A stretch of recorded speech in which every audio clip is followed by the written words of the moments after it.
Today we'll be working through my small little mini workbook called Proving the Story of Noah's Ark. This is basically attempting to prove that the story of Noah's Ark is true as written. Now, this is um, often come from the Genesis project, which has also built the Ark there in Kentucky. So a lot of the information comes from them. So we have already done part of this. We have done the ark itself, explaining about the ark. We've also done about the flood itself. So now we're going to be working on the animals and what we know about the animals. So if I go real quick here, that's inside the ark, and the animals. Okay, oops, we can go from the first page. Page is real pretty. Day 3, the animals. So what can we learn about that? How can we prove Noah's Ark story is accurate as written? Again, I would highly recommend seeing the Ark that's built at Kentucky. It is well worth the trip. So what about the animals? 7:2, you shall take with you 7 each of every clean animal, male and female, 2 of each of the animals that are unclean, a male and his female. Also 7 each of the birds of the air, male and female, to keep the species alive on the face of the earth. And then Genesis 6:20, of the birds after their kind, of the animals after their kind, and every creeping thing on the earth after its kind. So how many of the clean animals were they take on the ark? Clean animals, they were going to be taking 7 pairs of each of the clean animals. How many of the unclean animals were they take on the ark? 1 pair, male and female, of the unclean animals. The difference between the two, of course, is they can sacrifice the clean animals. They cannot sacrifice the unclean animals and eat them. How many of the birds of the air? 7 couples of the birds of the air. What other kind of animal is mentioned other than the birds? Let's see. So animals and birds and creepy thing on the earth. I wish you kept those away. So notice again, a clean animal is one that God allows his people to eat, whereas an unclean animal would be one that God did not want his people to eat. And why did God want 7 of the clean animals brought? Because they will be sacrificed. So you still need some to breed. And so having 7 pairs of the clean animals will allow this still to happen. Why are the sea creatures not mentioned again? They're going to be in the sea itself and perhaps go down to the depths so not to be disturbed from the waves on the top of the ocean. Why say the creepy things of the earth? Well, I don't really know, except they do eat a lot of things that are on the earth that without them we would have a lot of accumulation thereof. And does this list include dinosaurs? Well, we don't see anything about dinosaurs one way or the other. Hopefully we'll know more about those later. So, were there dinosaurs on the ark? I guess we're going to learn about that right now. If we believe the Bible, then dinosaurs existed after the ark and with people as we hear them described on the book of Job. Job 40:15-19. Take a look at Behemoth, which I made, just as I made you. It eats grass like an ox. See its powerful loins and the muscles of its belly. Its tail is as strong as cedar. The sinews of its thighs are knit tightly together. Its bones are tubes of bronze. Its limbs are bars of iron. It is a prime example of God's handiwork, and only its creator can threaten it. So if dinosaurs survived the flood, how could they have traveled on the ark if they were so big? Not all dinosaurs were massive. Some were small or the size of chickens, and chickens are actually known to be dinosaurs. Others, well, I know because I'm a chicken. I have a chicory. Others were medium sized or the size of sheep. Even the massive ones weren't big as young adults. If the dinosaurs existed and after the ark, why would the word dinosaur not be used in the Bible? So the King James Version translated the Bible into English in 1611. The word dinosaur is not invented until 1841. So that's the reason why we don't see the word dinosaur in the Bible, is the word dinosaur didn't even exist until after the Bibles were translated into English. Just a little thought there. What were dinosaurs called right after the flood? More likely, we know at least a type of dinosaur is called behemoth. How could the massive dinosaurs ride on Noah's Ark? Well, first of all, they weren't all massive when they were young. They would have been small, like sheep, or like the size of a chicken. They didn't get massive until later in their life. How could the massive, and that's what I explained in number 3. Dragons exist in historical legends of many countries. Are dragons a form of dinosaur? That's a point to consider. Maybe dragons are dinosaurs. It's just a different translation in another culture. So, once we talked about that, now how many animals were actually on the ark?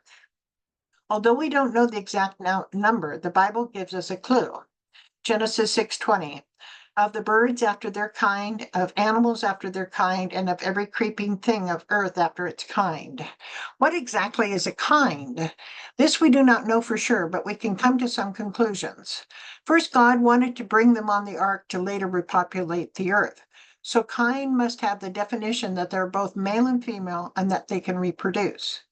Therefore, a dog and cat are not of the same kind because they cannot reproduce. However, a dog and a wolf are of the same kind because they can reproduce.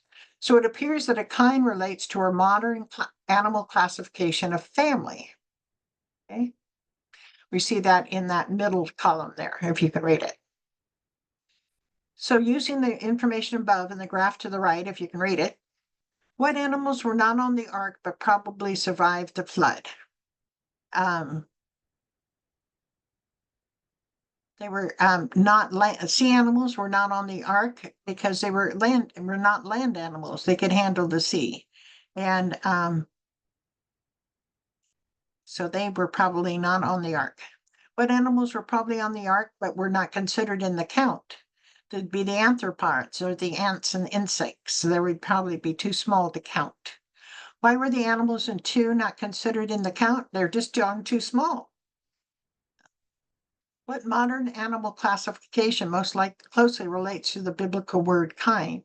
That would be families. How many families are there in modern classification, less the arthropods? So 938.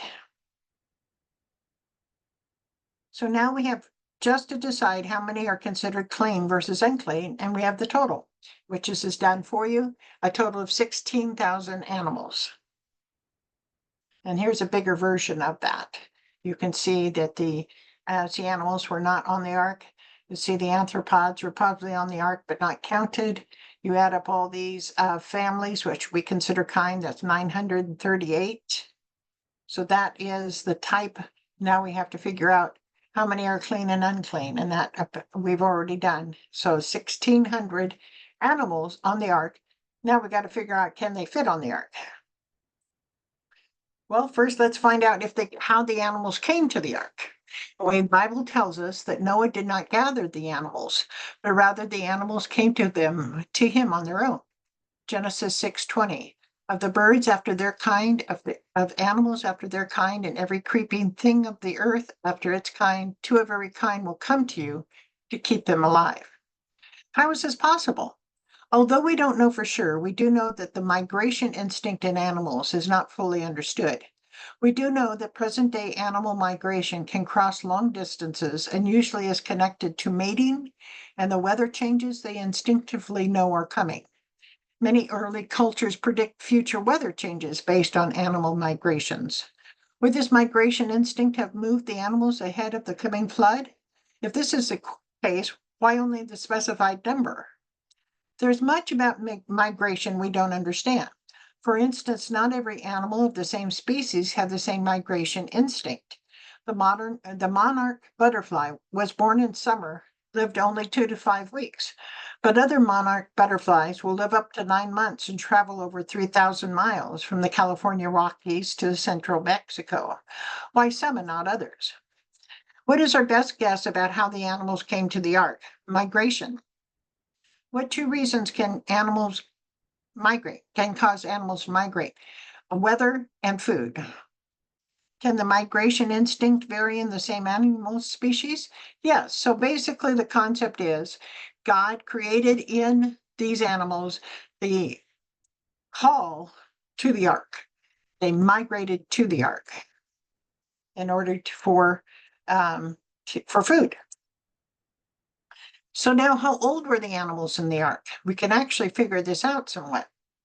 Nothing in the Bible tells us the precise age of the animals on the ark. But knowing what these animals will face during and after the ride on the ark, as well as the space limitations on the ark, we can use deductive reasoning to come to some conclusions. One, they would have to be old enough to walk on their own.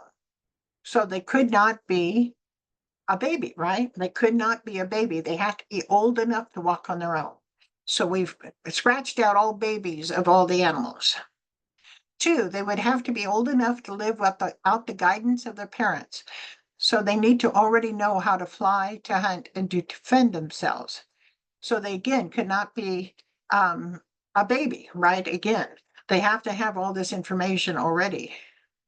They need to be young enough to survive a long time on the ark. So in this case, they could not be an old animal because they need to be young to survive all the time on the ark. The females need to be young enough not to have had babies they're still nursing or feeding. So the females cannot be a baby and they can't be an old adult. They have to be a young adult that probably has not had a young yet. The animals need to be small enough to maximize the space on the ark. So they cannot be a fully grown adult. What is the one age group that was not eliminated through the above questions? A young adult. They would be a young adult, not having their babies yet, able to and yet ready to mate. So we've got a couple jokes here for you. Nobody is leaving the ark until you two tell me what you did with those caterpillars. Some cruise, it rained for the entire trip.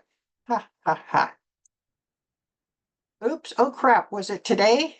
That's why those happen to be dinosaurs, but anyway.